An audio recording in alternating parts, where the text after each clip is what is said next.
As investigators look over videos from last week's assault on the Capitol, they are learning that some rioters used military-style tactics.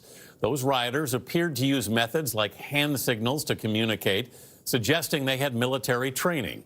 Senior investigative correspondent Catherine Herridge has been looking into this and joins us from Washington. Catherine, what have we learned? Well, Anthony, good morning. A law enforcement official confirms to CBS News that the identification of rioters who use military-style tactics is a Tier 1 priority for the U.S. Attorney's Sedition Task Force here in Washington.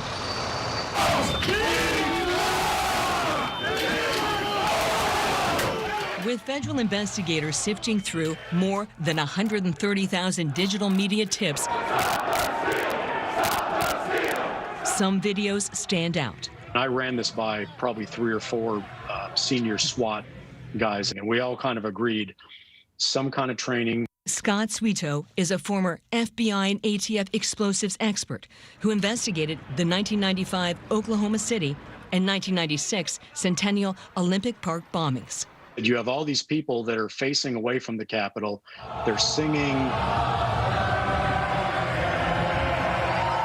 And then you have this group that is moving quickly and with a purpose up the steps of the Capitol. That's pretty scary when you look at what those people are doing. Officials say former or current military and law enforcement have already been arrested for participating in last week's attack. The Pentagon says Jacob Fracker, one of 2 off-duty Virginia cops arrested for breaking into the Capitol, is a corporal in the Virginia National Guard.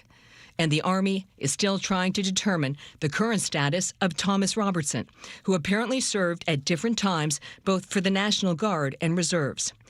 CBS News has learned videos like this drew immediate scrutiny because they mirror tactics used by law enforcement and the military to navigate hostile or unknown environments.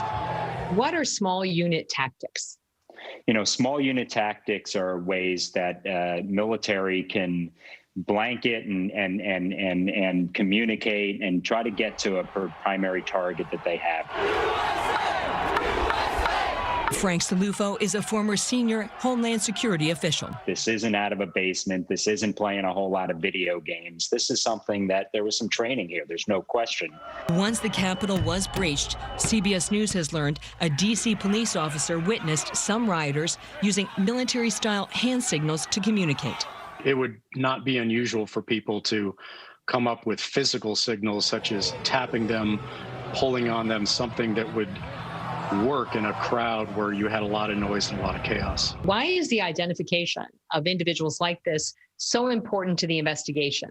At the end of the day, a small number of sophisticated actors can do a whole lot of harm. This is shaping up to be one of the biggest cases in U.S. history that relies so heavily on videotape evidence. In addition to social media, CBS News has learned that federal investigators are pouring through thousands of hours of security camera video from the Supreme Court, the Library of Congress, and the Capitol itself, as well as police body cam video. Tony? Can't get through it fast enough. Catherine, thank you very much.